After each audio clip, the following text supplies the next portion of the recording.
हे काय? देवी आईचा अंगारा रोज मणीच्या कपाळाला लाव.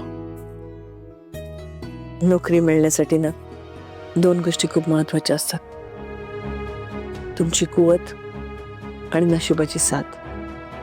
मणीची कुवत आणि अनुभव उत्तम आहेत आणि हा देवी आईचा अंगारा त्याच्या नशिबाला साथ देईल. मॅडम, मी हा अंगारा त्यांना नक्की लावेल.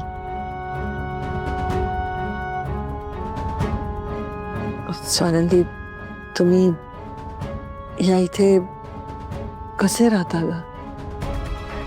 म्हणजे इथे कसलीच व्यवस्था नाहीये. मी तुम्हाला सांगितलं असतं हॉस्टेलवर या म्हणून,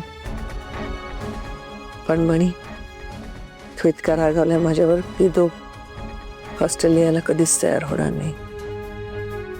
खूप वाईट वाटतं ग मला या अशा अवस्थेत तुम्हाला बघताना. म्हणजे मला तर रात्री झोप सुद्धा लागणार नाही हाच विचार करून की माझी मुलं कशी राहत आहेत. मॅडम, हो तुम्ही खरंच स्वतःला त्रास करून घेऊ नका. मणी सर आणि मी या घरात खूप आनंदी आहोत, खरंच. म्हणजे बंगल्यावर सगळ्या सुखसोयी होत्या हे मला मान्यच आहे, पण आम्ही तिथे पिंजऱ्यात होतो. सरपोतदार साहेबांनी आम्हाला तिथे ठेवलं होतं. सगळं त्यांच्या मर्जीप्रमाणे व्हायचं. आम्हाला आमचं आयुष्य जगताच येत नव्हतं. तुम्हाला तर सगळंच माहिती आहे.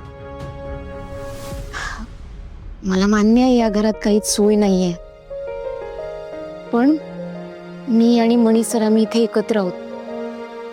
आम्हाला आमचं स्वातंत्र्य आहे. सरपोतदार साहेबांचे उपकार नाही आहेत आमच्या डोक्यावर आता. आणि आमच्या गरजेच्या काळात या छोट्याशा खोलीच्या 4 भिंतीच आम्हाला आधार देतील. ते माझ्यासाठी महत्वाचं आहे. तुम्हाला माहितीये, माझी आई कायम म्हणायची, वास्तू 4 भिंतींनी बनते, पण त्या घराला घरपण तिथे राहणाऱ्या माणसाच्या आनंदाच्या वास्तव्याने येतं. आम्ही खरंच इथे आनंदात आहोत. तुम्ही अजिबात काळजी करू नका. कळतंय मला आणि पटते सुद्धा, पण आईचं मन आहे ना, ते मानायला तयार नाही की आपली मुलं अशा अवस्थेत राहतात. काय झालं? एक बोलू? बोल ना. गैरसमज करून घेऊ नका. मणी सरांच्या यायची वेळ झालीये.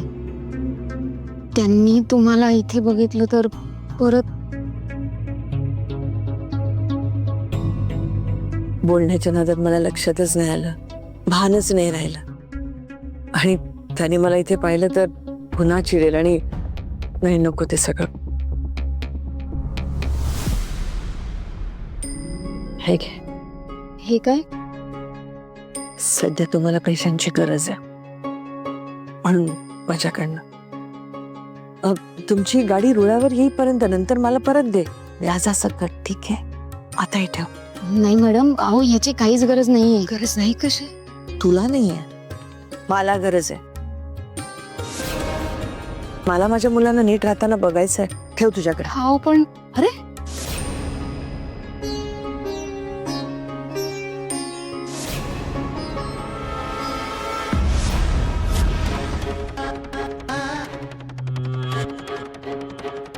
स्वानंदी, या इथे काय करताय?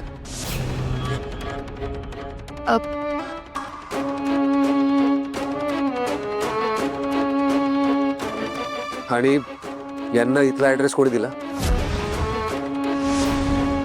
तुम्ही? नाही,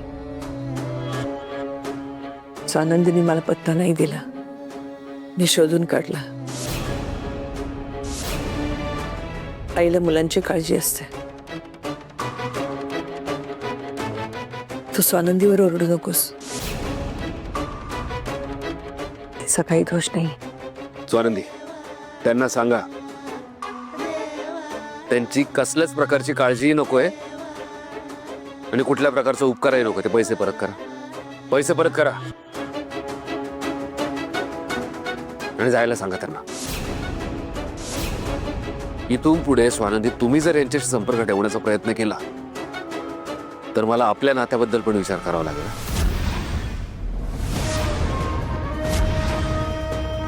अहो पण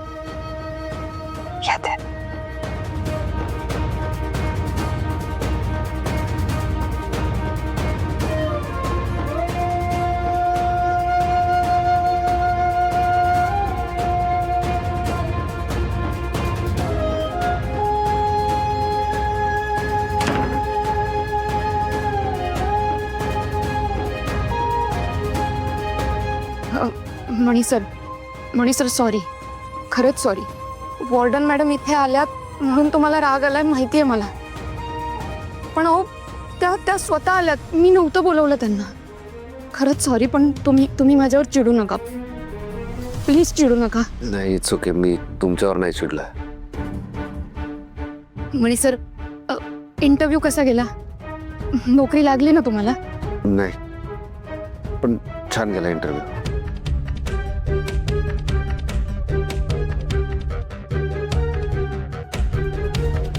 मणी सर, तुम्हाला शपथ आहे माझी. काय झालंय? काही नाही, मी गेलो होतो इंटरव्ह्यूला. तिथे बरीच गर्दी होती, बराच वेळ वाट बघितली आणि जेव्हा माझा नंबर लागला तेव्हा नेमकं जे इंटरव्ह्यू घेणारे होते ते गेले होते. मग आता? मग काय, उद्या या बोललेत,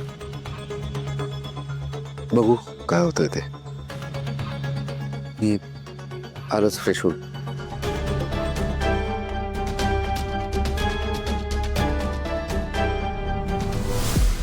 सुचितराव, आम्ही तुमचे बाप आहोत हे विसरू नका. आणि तुम्ही माझ्याविषयी बोलताना 10 वेळा विचार करत जा. माझ्याशी कोणी अशा भाषेत बोललेलं मला आवडत नाही, सांगून ठेवतोय.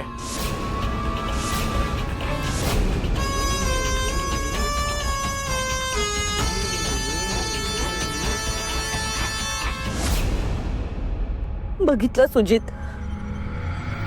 कसे बोलले मला. आत्ताही मलाच रागावले. यांनी जे केलंय त्याच्याबद्दल मी चकार शब्द पण नाही काढला.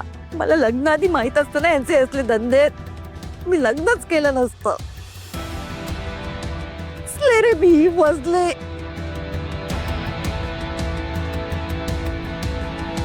मॉम, तू प्लीज नको टेन्शन घेऊस. मी आहे ना सोबत. डॅड काही नाही करू शकणार.